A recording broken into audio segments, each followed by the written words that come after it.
Next, o banco digital que faz acontecer.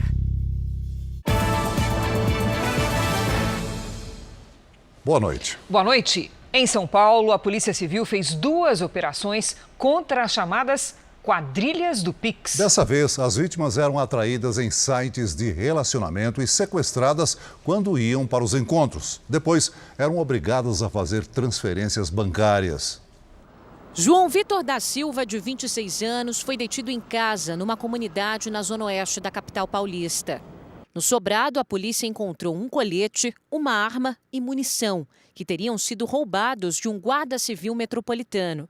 João Vitor era foragido da justiça havia 1 ano. Em maio do ano passado, ele não retornou à penitenciária depois do benefício da saída temporária. Ele cumpria a pena por roubo.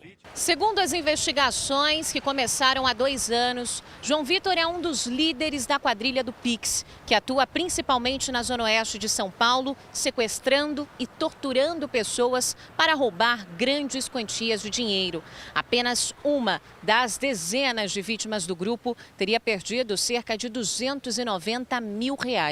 A maioria dessas vítimas era atraída por sites de relacionamento. Geralmente são homens e são levadas para o cativeiro e permanecem lá 24 horas, mais. Este homem, que tem medo de se identificar, foi uma das vítimas da quadrilha. Ele ficou quase 6 horas nas mãos dos criminosos. Apontava a arma para mim, falando para me matar, que ia tacar fogo. Nesta terça, uma segunda operação da Polícia Civil prendeu 2 integrantes de uma outra quadrilha que também aplicava golpes através de sites de relacionamento. Leonardo Oliveira e Alex Batista foram encontrados na zona norte da capital. Um terceiro suspeito conseguiu fugir. Joias, relógios e dinheiro foram apreendidos com eles. A investigação continua e inúmeros objetos foram apreendidos. Nós acreditamos que outras vítimas farão o reconhecimento e esses indivíduos serão responsabilizados criminalmente.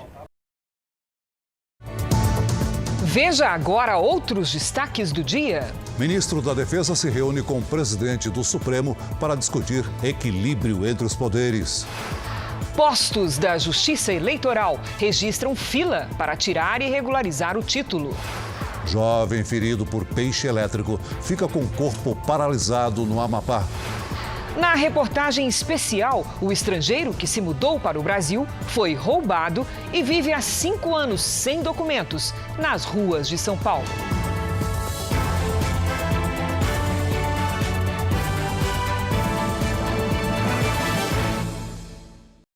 Oferecimento Bradesco Prime. Conecta você aos seus investimentos.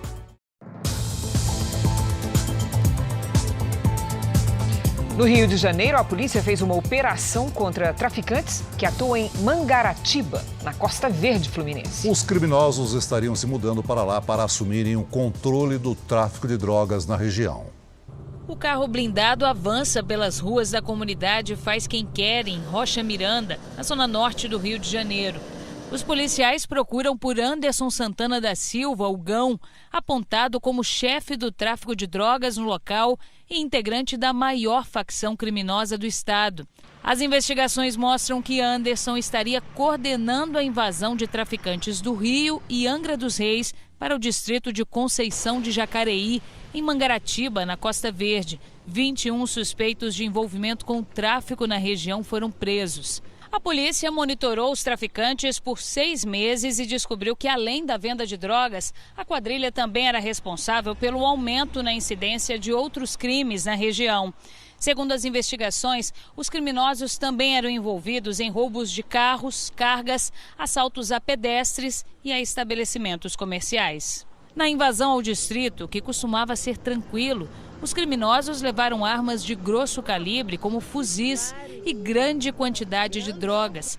Eles também têm instalado barricadas na região para dificultar o acesso da polícia. Foi verificado que eles têm muito interesse nessa região em razão de vários turistas virem para a Conceição de Jacareí e até mesmo turistas estrangeiros, e por isso eles superfaturavam a venda de drogas nessa região. Em Curitiba, novas imagens mostram o início da confusão envolvendo um policial federal numa loja de conveniência, que terminou com a morte de uma pessoa. Nas imagens, o policial federal responsável pelos disparos aparece discutindo na fila do caixa. Segundo as investigações, Ronaldo Massuia Silva teria tentado passar na frente de outros clientes e foi impedido por seguranças do posto, que estão descaracterizados. Aqui é possível ver que ele leva um soco e é retirado à força da loja de conveniência. Instantes depois, ele volta, já atirando contra todos. O fotógrafo André Fritoli, de 32 anos, morreu na hora. Ele foi enterrado hoje. Foi um cara muito pacífico. Ele nunca brigou com ninguém, não tinha desavença, ele sempre era daquele jeito, bem tranquilo, bem calmo, ele não esperava ali o que aconteceu. Outras 3 pessoas ficaram feridas e seguem internadas em estado estável. Ronaldo Massuia Silva foi preso em flagrante. Ele estava de folga, mas com uma viatura descaracterizada. Ele foi ouvido hoje em uma audiência de custódia. O juiz negou liberdade provisória e determinou a transferência para esse presídio na região de Curitiba. Essa não foi a primeira vez que o policial se envolveu em confusão. No carnaval do ano passado, ele foi preso em Santa Catarina, depois que desacatou policiais militares. Hoje, ele também trocou de advogados. A defesa agora alega que ele atravessa um momento difícil emocionalmente e que isso pode ter sido um dos motivos dos disparos. Amigos do Ronaldo que eram preocupados com a sua segurança, com o seu bem-estar, com a sua saúde psiquiátrica, que já temiam por uma situação como o que aconteceu. Agora, a história de um acidente improvável no norte do país. Um jovem recebeu uma descarga elétrica de um peixe ao caminhar por uma rua alagada. Ele está hospitalizado. Quem é levado no bote, ainda com a perna tremendo, é Lucas Rocha de Oliveira. Desde sexta-feira à noite, o garoto está internado. A parte esquerda do corpo dele ainda apresenta tremores. O acidente foi numa rua de Laranjal do Jari, cidade que fica a 265 quilômetros da capital do Amapá. O município sofre com as cheias do rio Jari. Algumas ruas estão debaixo d'água e os peixes foram atraídos para o perímetro urbano. Ele é errante, isso significa dizer que ele busca o seu alimento praticamente em toda a área alagada, em rios, em lagos, em córregos, em riachos.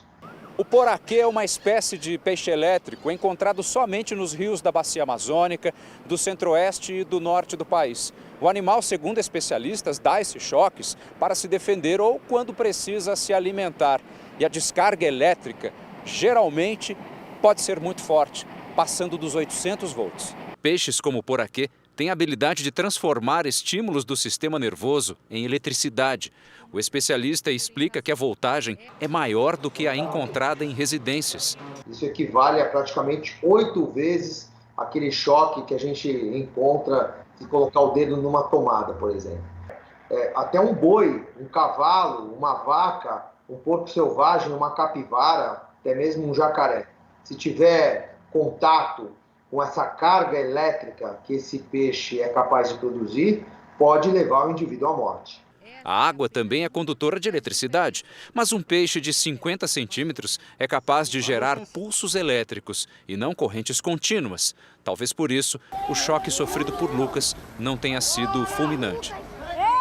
O desaparecimento da menina britânica Madeleine McCann, que chocou o mundo em 2007, completa 15 anos. Madeleine passava as férias com a família em Portugal.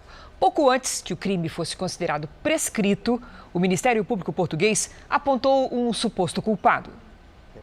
Os pais de Madeleine publicaram uma longa mensagem nas redes sociais. Eles dizem que foi cometido um crime horrível. Agradecem as autoridades britânicas, alemãs e portuguesas e acrescentam que esse esforço conjunto pode revelar a verdade. Há 2 anos, a polícia alemã apontou Christian Bruckner, que está preso no país, como o principal suspeito do caso. Na época, as autoridades portuguesas não se pronunciaram sobre a investigação. Ele viveu na região do Algarve, no sul de Portugal, onde a família de Madeleine passava férias, e deixou a região logo depois do desaparecimento da garota. Mas no último dia 21 de abril, as autoridades portuguesas passaram a considerar Bruckner responsável pela morte de Mad. Segundo o Ministério Público aqui de Portugal, ele teria raptado a menina do quarto onde ela dormia com os 2 irmãos mais novos. A decisão aconteceu cerca de 10 dias antes do crime completar 15 anos e prescrever aqui em Portugal. Agora, nenhum outro suspeito pode responder pelo caso. Segundo a imprensa britânica, Bruckner teria dito na prisão que tem um álibi. Estava com uma mulher alemã na noite do desaparecimento. Ele já cumpriu pena por tráfico de drogas e está preso por abusar sexualmente de uma americana. E ainda responde pelo mesmo crime contra uma jovem alemã. Madeleine nunca foi encontrada. Esse é um dos casos mais polêmicos envolvendo a polícia de Portugal. Na época, as autoridades acusaram os próprios pais da menina que jantavam em um restaurante dentro do hotel onde estavam hospedados. Veja a seguir, ministro do Supremo multa o deputado Daniel Silveira em R$405 mil. E na série especial, a dificuldade de estrangeiros sem documentos, foi o caso desse holandês que teve o passaporte roubado e hoje sonha em voltar para o país natal.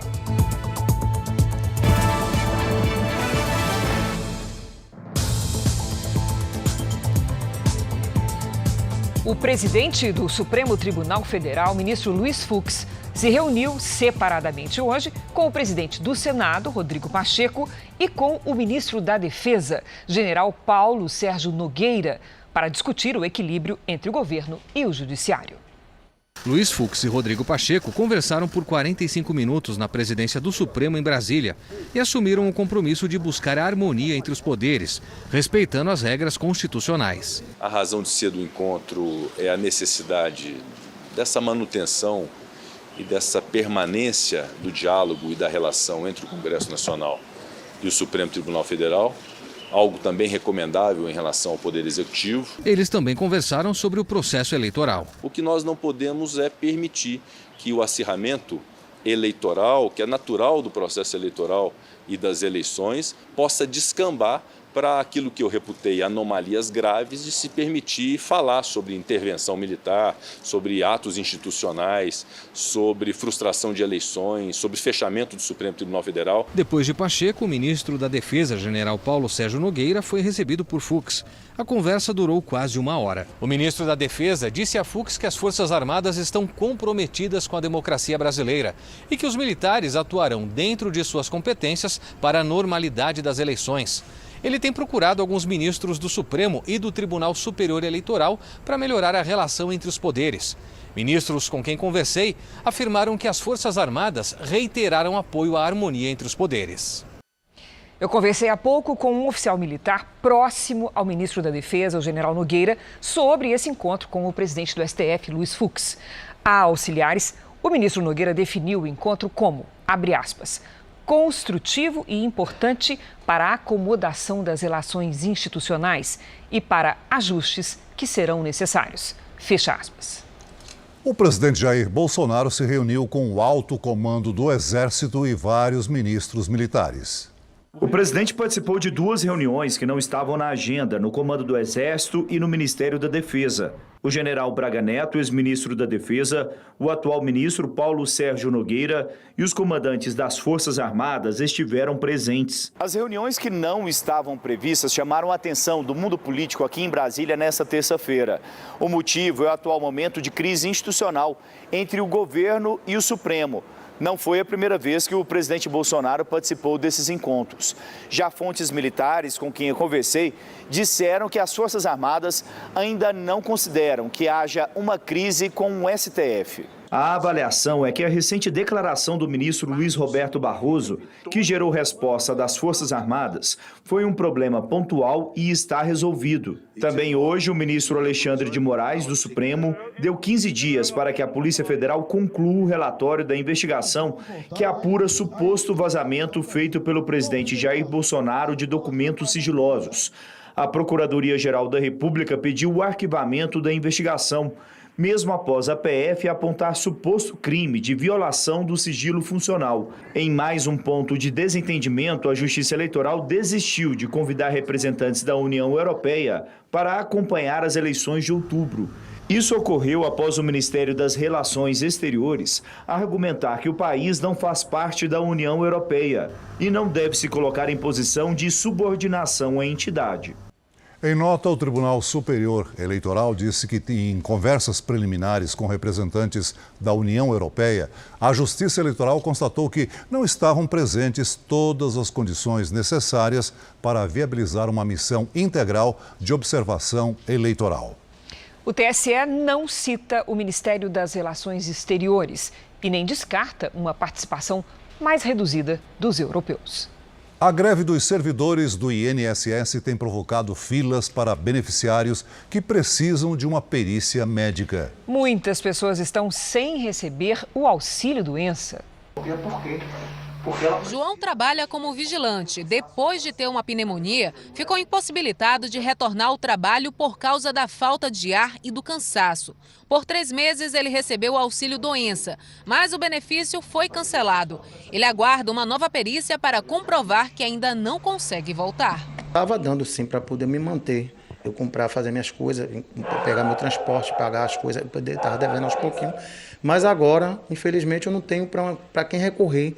Situação parecida com a de Maria, que tinha perícia agendada para esta quarta-feira numa agência do INSS em Salvador.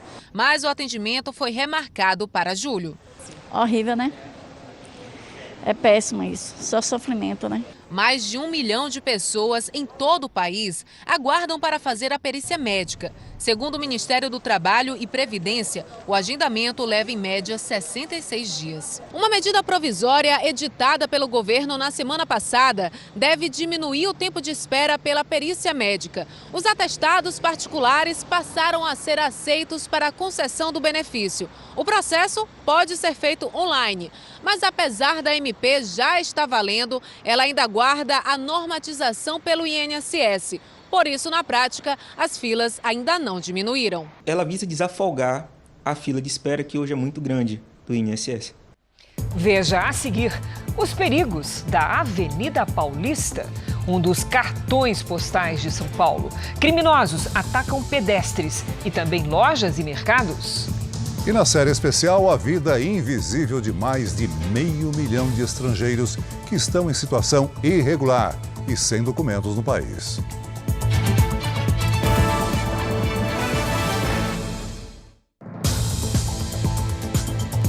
O ex-governador do Rio de Janeiro, Sérgio Cabral, será transferido para um presídio de segurança máxima no complexo de Bangu. A mudança foi autorizada depois da suspeita de regalias ao preso. Uma inspeção encontrou itens como celulares, dinheiro e comida especial na unidade prisional onde ele cumpre pena. Vamos ao Rio de Janeiro saber mais detalhes com o repórter Pedro Paulo Filho. Boa noite, Pedro Paulo. Pois é, Celso, uma boa noite para você, boa noite a todos. Olha, Sérgio Cabral, que cumpre pena no Batalhão Especial Prisional em Niterói, está voltando aqui para Bangu, onde já esteve preso. Durante uma vistoria nas celas, os agentes encontraram celulares, facas, suplementos e até toalhas bordadas com as iniciais de Sérgio Cabral. 13 aparelhos de TV com acesso à internet também foram apreendidos, assim como um caderno com registros de pagamentos que somam R$50 mil. Segundo os agentes, Sérgio Cabral estaria com o celular no momento da vistoria. Bom, a defesa do ex-governador disse que não teve acesso formal a essas informações e criticou a transferência para um presídio de segurança máxima sem um processo disciplinar para apurar os fatos. Sérgio Cabral está preso desde 2016. Somadas, as penas somam mais de 400 anos de prisão. Celso e Cris. Obrigado, Pedro Paulo.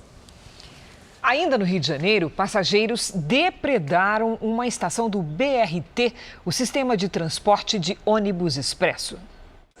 A confusão aconteceu no horário de pico na estação Alvorada, na Barra da Tijuca. Por causa do atraso dos ônibus, os passageiros se revoltaram, arrancaram as grades da plataforma e bloquearam as pistas. A circulação dos ônibus ficou interrompida. A empresa que administra o BRT classificou a ação como vandalismo e chamou a Guarda Municipal para conter o tumulto. Segundo a assessoria do BRT, a situação está sendo normalizada. Em São Paulo, 2 casos de roubo seguido de morte separados por poucas horas. As vítimas eram trabalhadores que faziam jornada dupla e foram assassinados depois de reagir à ação dos criminosos.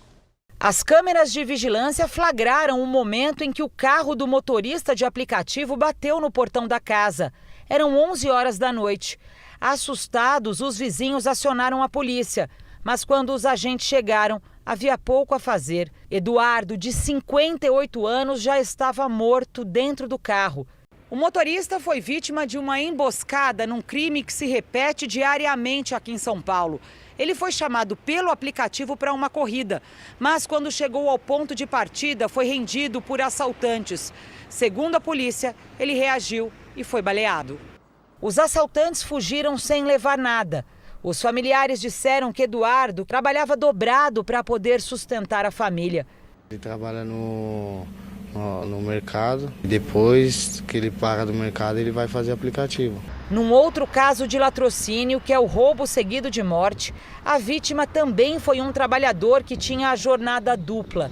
Francisco Otero, de 54 anos, dava expediente como enfermeiro no serviço de urgência numa cidade do litoral de São Paulo e também num hospital na comunidade de Heliópolis. Ele vivia para o trabalho. Foi morto no trajeto de um emprego para o outro. Ele estava nesta moto. Ao que tudo indica, ele tentou ainda, como ele tinha acabado de sair do hospital, ele tentou pilotar para voltar para o hospital ferido. Segundo as investigações, Francisco se assustou quando foi rendido pelos assaltantes e tentou fugir. Ele ainda bateu contra esta árvore. É uma pessoa que trabalhava para a comunidade e que morreu ali naquela comunidade.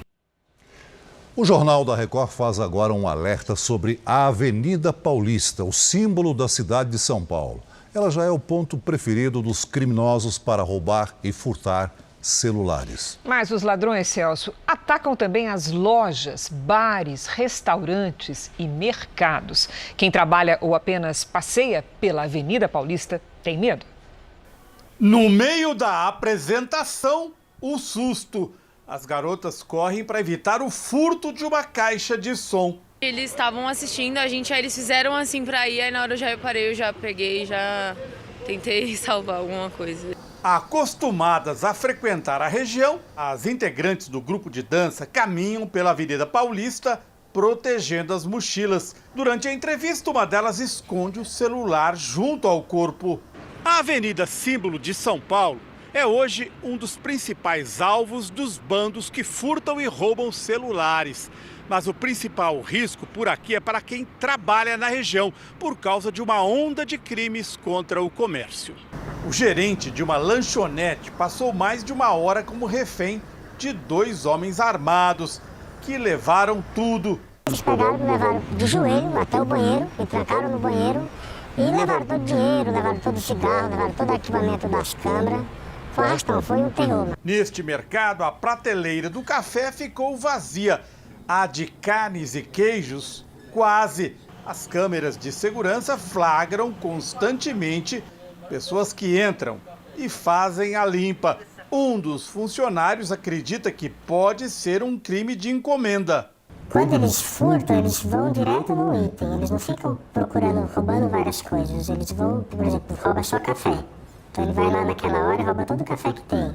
Vai em outra hora, rouba todo o queijo que tem. O prejuízo mensal vai de 10 a 25 mil reais. O funcionário desistiu de abordar os ladrões com medo de morrer. Eu já abordei algumas pessoas e falaram, eu sei onde você parece o carro, eu sei a hora que você chega. Às vezes ele ameaça, fala que vai furar, já mostrou faca. No ano passado, a Avenida Paulista foi o lugar onde mais celulares foram furtados na capital paulista. A Polícia Civil, reiteradamente, junto com a Polícia Militar, atua constantemente na Avenida Paulista. Para os que frequentam apenas a passeio ou aqueles que estão todos os dias aqui trabalhando, esta é hoje a Avenida do Medo. Teve você ouvir alguém da rua correndo, falando que roubaram o celular, entrando na loja assustado. Então a gente não tem minuto de paz para trabalhar, infelizmente, aqui na região da Paulista. O Jornal da Record faz uma pausa de 30 segundos. E na volta, você vai ver a investigação sobre um suposto caso de injúria racial no metrô de São Paulo. Em São Paulo, 2 episódios de injúria racial vão ser investigados. Um deles envolve um vereador. O outro aconteceu no metrô. Uma mulher visitava a cidade com a família quando, segundo ela, foi ofendida por outra. O motivo do ataque seria o tipo do cabelo. O vídeo mostra o bate-boca entre 2 passageiras. Eu podia passar a doença pra ela, por causa do meu cabelo. Os outros passageiros entram na discussão. Você está de prova que ela falou isso? Vamos chamar o segurança. Chama o segurança aí, ó, por favor. Cadê o segurança? A mulher branca, que é estrangeira, teria reclamado do cabelo da mulher negra. O Élica é carioca e disse ter ficado chocada quando ouviu o comentário. Isso foi muito direcionado. Ela sabia exatamente o que estava fazendo e exatamente a forma que ela queria me atingir. Por isso que para mim foi extremamente chocante. O crime de injúria racial acontece quando alguém tem a honra ofendida com base em raça, etnia ou origem e prevê pena de 1 a 3 anos de prisão, além de multa. Um segundo caso aconteceu na Câmara Municipal de São Paulo. A sessão de uma CPI teve que ser interrompida depois de um comentário de cunho racial. A voz que vazou no plenário seria do vereador Camilo Cristófaro, do Partido Socialista Brasileiro, o PSB. O parlamentar acompanhava a reunião de maneira remota. O início da frase é incompreensível. Eles lavaram e não lavaram a calçada. É coisa de preto, né? A sessão foi interrompida. A presidência da Câmara lamentou o caso, que será investigado pela Corregedoria. Numa reunião com líderes de partidos na Câmara Municipal de São Paulo, o vereador Camilo Cristófaro pediu desculpas. Ele alegou ter feito uma brincadeira com um amigo que lhe disse ser negro. Alegou ainda que não aceita racismo em hipótese alguma. E no episódio anterior, no caso anterior, a mulher suspeita de injúria racial declarou à polícia que não teve a intenção de ofender e que foi mal interpretada. Na região metropolitana de Porto Alegre, a polícia prendeu 10 pessoas suspeitas de expulsar famílias de um condomínio. Os apartamentos passaram a ser ocupados por traficantes. Segundo a investigação, o chefe da organização cumpre pena num presídio federal. Uma mulher gravou um vídeo antes de ter a casa invadida. Segundo a polícia, os moradores eram expulsos e os imóveis entregues a criminosos. Vou contar até 3 para te abrir a janela, senão eu vou quebrar. 1, 2, 3. A organização já comandaria o conjunto habitacional com cerca de 1.000 moradores. Eu vou entrar aí dentro, eu vou matar vocês tudo, meu. Sai pra rua. A polícia prendeu 10 suspeitos. De acordo com a investigação, o chefe do grupo está num presídio federal. A mulher dele era a síndica do condomínio e estava com as chaves de diversos apartamentos. Ela também foi presa. A investigação, que durou mais de 1 ano, começou depois de denúncias feitas pela comunidade. A polícia teve dificuldade para acessar o local, já que a área era monitorada por olheiros. Os criminosos mantinham câmeras de segurança nos 10 blocos de apartamento. Foi visto e foi recolhido um sistema de monitoramento. Ele estava visualizando a nossa entrada no condomínio às 5 horas da manhã. O conjunto habitacional tem 400 apartamentos. A polícia investiga quantas famílias tiveram que deixar o local por causa das ameaças de traficantes. 3 pessoas seguem foragidas. A Polícia Civil identificou mais uma vítima do rompimento da barragem de Brumadinho, em Minas Gerais. Segundo os peritos, a ossada é do engenheiro Luiz Alves, que tinha 30 anos. Ele era de Jundiaí, no interior de São Paulo, e trabalhava na mineradora Vale quando aconteceu a tragédia em janeiro de 2019. Até agora, 265 vítimas foram identificadas. Ainda falta a localização de 5 desaparecidos. Esse é um dos destaques do portal R7. Para ler essa e outras notícias, acesse r7.com. Olha, o número de casos e de mortes por Covid no Brasil voltou a preocupar os especialistas. É que depois de uma longa sequência de quedas, as contaminações subiram mais de 30% na última semana. Em 24 horas foram 89 mortes, segundo o Conselho Nacional de Secretários de Saúde, o CONAS. Em pleno retorno ao trabalho presencial, o Adriano vai continuar em casa. Ele pegou Covid há pouco mais de uma semana. Como acontece com a maioria dos vacinados, os sintomas foram leves. Sintoma de gripe mesmo, gripe, espirro, tosse, coriza. Os especialistas pregam cautela. Os números estariam mais altos agora porque a divulgação pode ter sido represada durante os feriados das últimas semanas. Em São Paulo, uma comparação entre a semana anterior ao Carnaval e a semana passada mostra que a média diária de casos aumentou mais de 4%. As internações subiram 10%. No momento ainda hoje, estamos vivendo um momento de transmissão ainda baixa, porém com sinais de estabilização e leve aumento em algumas regiões do país. É preciso muita atenção. De acordo com o Conselho Nacional de Secretários de Saúde, houve um aumento no número de mortes. Elas subiram de 672 no começo de fevereiro para 887 nas últimas 2 semanas de abril, um aumento de 31%. O número semanal de infectados também subiu. Eram mais de 95 mil entre 17 e 23 de abril e passaram para mais de 102 mil nos 7 dias seguintes. A variante Ômicron é a responsável pela maior quantidade de casos detectados. A tendência do vírus nessas ondas é que as doenças ou que as reinfecções se tornem mais leves e a população já vacinada cada vez mais tendo quadros mais leves. Não para de chover no Rio Grande do Sul e em Santa Catarina. Em menos de 24 horas, a região serrana registrou toda a chuva esperada para o mês. Vamos conversar com a Lidiane Sayuri. Boa noite, Lid. Tem previsão para acabar essa chuva? Tem, viu, Cris? Boa noite para você, Celso, para quem nos acompanha só na quinta-feira. Pelas imagens de satélite, vemos muitas nuvens sobre o sul do país. Nas áreas vermelhas, as nuvens são mais carregadas. Um ciclone extratropical entre o sul e o sudeste também atinge nesta quarta-feira algumas áreas do sudeste. O mar fica agitado entre o Rio Grande do Sul e o Rio de Janeiro com ondas de até 4 metros. Há risco de granizo, ventania e alagamentos na região sul, em São Paulo, no Rio de Janeiro e no sul de Minas Gerais. De Rondônia até Pernambuco, chuva passageira. Apenas nas áreas claras do mapa é que o tempo segue firme. Em Porto Alegre, máxima de 19 com chuva. No Rio de Janeiro, até 33 com temporais à tarde. Em Campo Grande, dia nublado com 22. Em São Luís, chuva e sol com 32. Em São Paulo, chance de temporais de madrugada. Nesta quarta, vamos ter a máxima invertida. Quando o dia começa mais quente, depois a temperatura diminui. À noite, deve fazer 14 graus. Na quinta-feira, máxima de 21. Hora do Tempo Delivery. Atendemos a Márcia de Arapongas, norte do Paraná. Opa, alô pra você, Márcia. Olha, o friozinho já se instalou aí em Arapongas. Nesta quarta tem risco de temporal e ventania. Fique atenta à queda de árvores. A máxima não passa dos 20 graus. A partir de quinta-feira, tempo firme com 23. Agora o pedido é da Rejane de Tuberá, Bahia.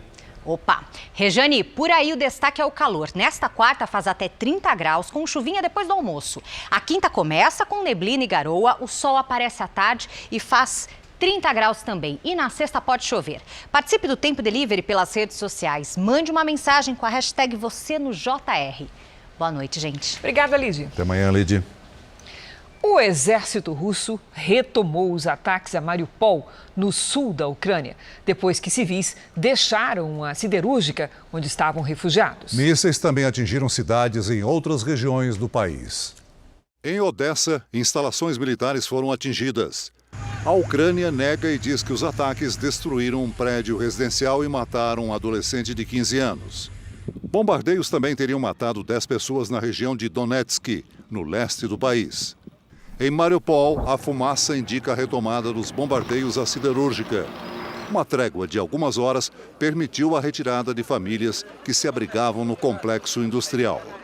Por videoconferência, o primeiro-ministro do Reino Unido, Boris Johnson, anunciou ao parlamento da Ucrânia uma ajuda de 1 bilhão e 800 milhões de reais.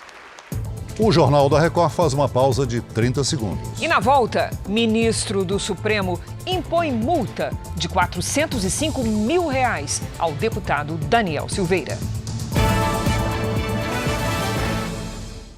Em manifestação enviada ao Supremo, a Procuradoria-Geral da República defende a validade de medidas restritivas decretadas pelo STF, como o uso de tornozeleira eletrônica por Daniel Silveira. O deputado participou hoje da primeira reunião da Comissão de Constituição e Justiça, considerada a mais importante da Câmara. Daniel Silveira foi indicado pelo partido dele, o PTB, para participar da comissão como titular.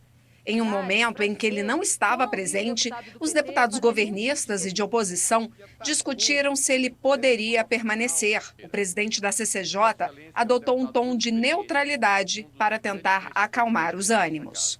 Não cabe a essa presidência fazer juízo de valor sobre a condição de cada um dos parlamentares que integram essa comissão.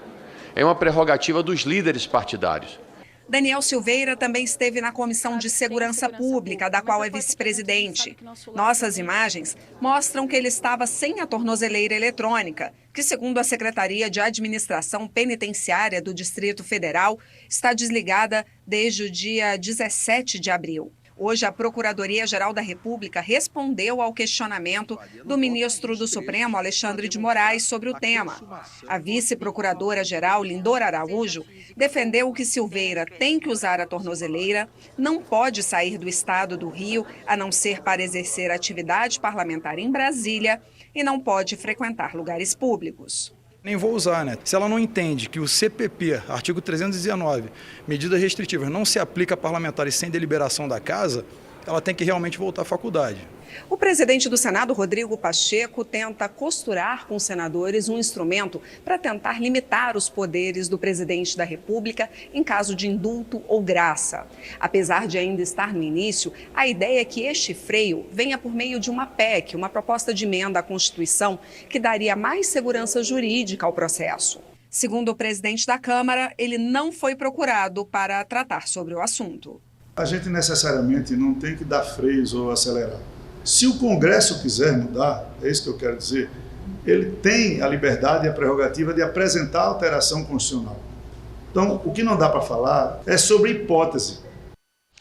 O ministro Alexandre de Moraes, do Supremo Tribunal Federal, decidiu agora há pouco manter todas as restrições impostas ao deputado Daniel Silveira, além de impor uma multa. Vamos então a Brasília falar com o repórter Alessandro Saturno. Boa noite, Alessandro. Quais são os detalhes, por favor? Olá, Cris. Boa noite para você, para o Celso e a todos que nos assistem. Olha, o ministro ele estabeleceu uma multa no valor de R$ 405 mil pelo descumprimento de medidas que foram estabelecidas anteriormente aqui pelo Supremo Tribunal Federal. Na decisão, Alexandre de Moraes disse que essa medida ela se deu justamente porque não foram observadas medidas cautelares em 27 ocasiões distintas. Ainda segundo o ministro, a multa ela é válida mesmo após o presidente Bolsonaro ter concedido o perdão da pena a Daniel Silveira. Pelo menos até o momento, a defesa do parlamentar ainda não se manifestou. Cris, Celso. Obrigada, Alessandro. Quem tem alguma pendência com a Justiça Eleitoral deve se apressar. Termina amanhã o prazo para regularizar o título de eleitor a tempo de votar nas eleições desse ano. Em Goiânia, a fila deu a volta no quarteirão do cartório eleitoral. Luiz Felipe veio pagar uma multa porque deixou de votar nas últimas eleições e não justificou. Ele até tentou fazer pelo computador, mas não conseguiu acessar o portal da Justiça Eleitoral. Eu estava tentando agendar pela internet, mas ele falou que estava dando errado. Aí não consegui não. Por causa do grande número de acessos, ontem a página do TSE apresentou instabilidade. Hoje, a situação estava normal. Mas muita gente procurou os cartórios presencialmente. As filas se repetiram em várias cidades do país. Em Maceió, a espera por atendimento durou horas. Em Salvador, o penúltimo dia para regularizar a situação também foi de longas filas. Situação parecida em Teresina, no Piauí. O prazo para tirar ou regularizar o título de eleitor acaba amanhã, dia 4. A Justiça Eleitoral já avisou que não será prorrogado. E quem perder a data não vai conseguir votar nas eleições de outubro deste ano. O voto é obrigatório para os maiores de 18 anos. A ausência sem justificativa, além de multa, pode dar dor de cabeça ao eleitor. A dificuldade de obter passaporte, aprovação em concurso público para posse e exercício exigem normalmente a situação de eleitor regularizado. Sabrina enfrentou a fila até o fim e só foi embora com o documento na mão. Fazer o certo, né? Caminhar pelo certo. No Brasil, especialistas fazem um alerta para o uso de opioides, que são analgésicos prescritos para combater a dor. Nos Estados Unidos, o uso desses remédios virou epidemia. Um acidente grave no joelho esquerdo, dores fortes e constantes, desespero. Em busca de alívio, esse homem de 32 anos, que não quer se identificar, passou a comprar morfina ilegalmente. É fácil conseguir? É fácil conseguir. Em São Paulo é muito fácil conseguir. Um dia eu fui usando cada vez mais, repetidas vezes, e aumentando a dosagem. E esse foi o início do meu problema. Em pouco tempo estava viciado. Ele gastou R$100 mil comprando morfina e chegou a aplicar a droga no braço 9 vezes num único dia. Estava me aplicando por uma necessidade mesmo, porque eu não tinha mais dor da forma como era antes. Com o passar do tempo, eu acabei me afastando de tudo e de todos. A dependência me isolou das pessoas, das coisas que eu fazia, me fez perder trabalho. A morfina é um dos inúmeros medicamentos conhecidos como opioides. São analgésicos que só podem ser usados quando prescritos por um médico para tratamento e alívio da dor. São derivados da papoula e causam sensação de euforia, mas viciam facilmente e podem provocar a morte por overdose. Não há nenhuma controvérsia para o uso do opioide em cirurgias e no pós-operatório também.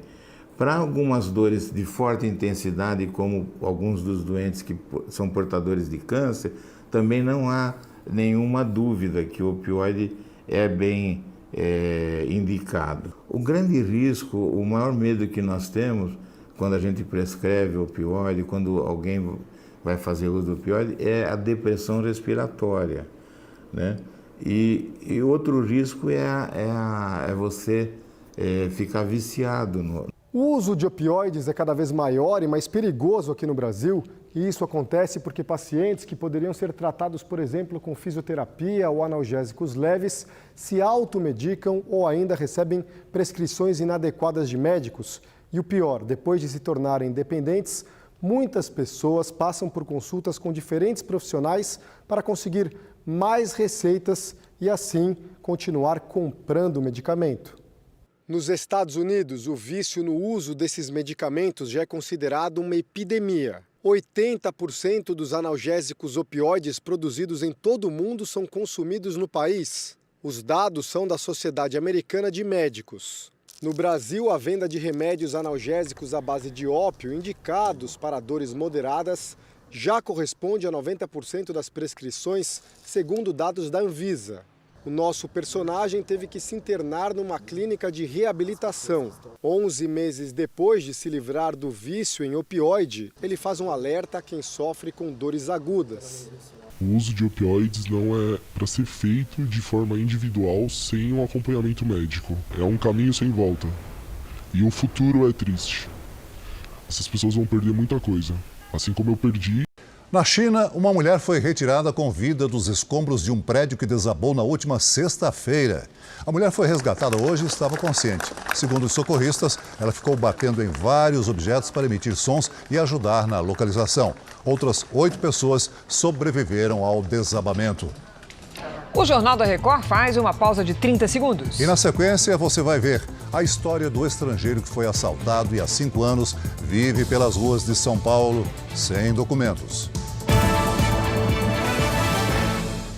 No segundo episódio da série especial, você vai conhecer a história de um holandês que, sem documentos, vive em situação de rua na capital paulista.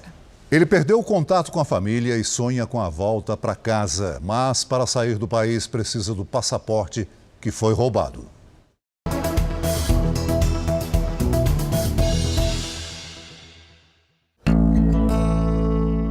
Quem repara no homem que puxa a carroça lotada de papelão pelas ruas do centro de São Paulo? É assim mesmo que, como eu não existo, eu estou solo sobrevivendo. Imagine o que é morar numa terra estrangeira sem nenhum documento. Walter vive assim, aos 53 anos de idade. Walter nasceu na ilha de Bonaire, um território paradisíaco que pertence à Holanda, no Mar do Caribe. O homem sem documentos chegou ao Brasil há 7 anos com a vontade de ganhar dinheiro. Ele conta que no exterior chegou a ter uma vida confortável. Estudou e trabalhou em hotéis 5 estrelas e diz que fala 5 idiomas.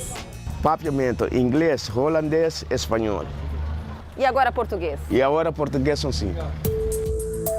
Desempregado, gastou todo o dinheiro que trouxe na mala e foi morar numa barraca. Teve as roupas, o telefone e a carteira roubados. Há 5 anos, passou a dormir nas ruas. Frio, sem ter nada para dormir, nada para cobrir. A dura realidade do Walter é enfrentada por muitos estrangeiros no país. É difícil saber ao certo, mas é possível que até 700 mil imigrantes estejam em situação irregular, sem os documentos, ou porque foram roubados, furtados, ou porque vivem escondidos. Pessoas que nem sempre são notadas. Elas não têm garantias e, às vezes, nem acesso aos serviços públicos mais básicos. Invisíveis aos olhos da sociedade. Ela consegue só empregos informais, ela inclusive fica mais vulnerável a cair em redes de exploração que reduzem as pessoas à condição do trabalho análogo ao escravo e até mesmo tráfico de pessoas. Mas um dia alguém enxergou o Walter. Guardas civis pararam para ouvir a história do carroceiro. O pedido de ajuda veio numa mistura entre português e espanhol. Eu saí de Holanda e eu vinha para o Brasil para buscar uma outra forma de vida. Walter perdeu o contato com os irmãos e a mãe que moram na Holanda e também com o filho, que continua em Bonaire. Quanto tempo você não fala com seu filho? Muitos anos. 5 anos sem que ninguém sabe onde eu estou, que eu estou vivo ou morto. E eu tampouco não sabe deles. O carroceiro que carrega e vende até 500 quilos de papelão por dia em troca de comida tem um sonho. É voltar para casa. Voltar para casa onde eu nasci. A gente tem uma vontade de abraçar, mas nossos braços são curtos, não dá para ajudar a todos. Então, quando a gente pega um caso desse, a gente vai até o fim. Quem sabe até trocar a carrocinha por um trabalho num hotel.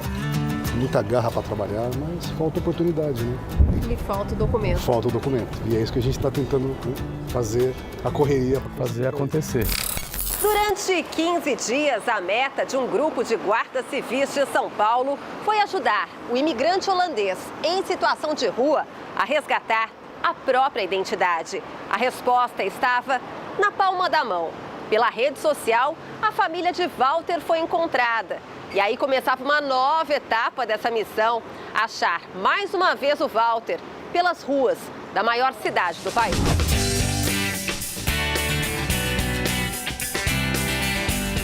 Tanta pressa que dessa vez eles saem sem farda e sem viatura.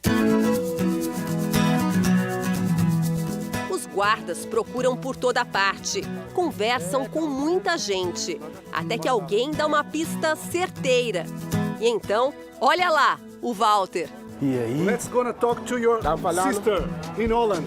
No começo, o holandês parece duvidar, se afasta, até que reconhece o rosto de uma mulher que está a 9.000 quilômetros de distância. Ligaram? Os 5 irmãos aparecem ao mesmo tempo na tela do telefone para vê-lo e falam ao mesmo tempo sobre saudade, na língua de Bonaire, papiamento. No No dia seguinte, cadê o sorriso? Semblante fechado, mas só para tirar a foto para o novo passaporte. Com os dados fornecidos pela família, o processo ficou bem mais fácil. Em menos de uma hora, Walter deixou o prédio da Polícia Federal com um documento nas mãos. Com esse documento, ele pode abrir conta no banco, ele pode receber o dinheiro da família dele, ele pode comprar um celular, ele pode fazer vida normal. Agora é reunir toda a família para dar a boa notícia. Walter vai voltar para casa. Cuida! Nós pensamos que ele se havia morto já, que estava morto. E agora, Walter vai voltar, vai reencontrar todos vocês. Sim, agora toda a família está muito contente, tudo bem, graças a Deus. Os documentos resgataram a vida de Walter. Agora está perto de viajar. Perto de viajar. Sempre só o passaporte tem que chegar e aí eu vou viajar. Assim, o holandês que se sentia invisível volta a sorrir e acreditar no amanhã. Por uma nova oportunidade para o Walter. Final feliz para ele. O Jornal da Record termina aqui. Outras informações na nossa edição da 00:30. Fique agora com Reis. E logo em seguida você assiste a Jesus, a série. A gente se vê amanhã. Até lá. Boa noite.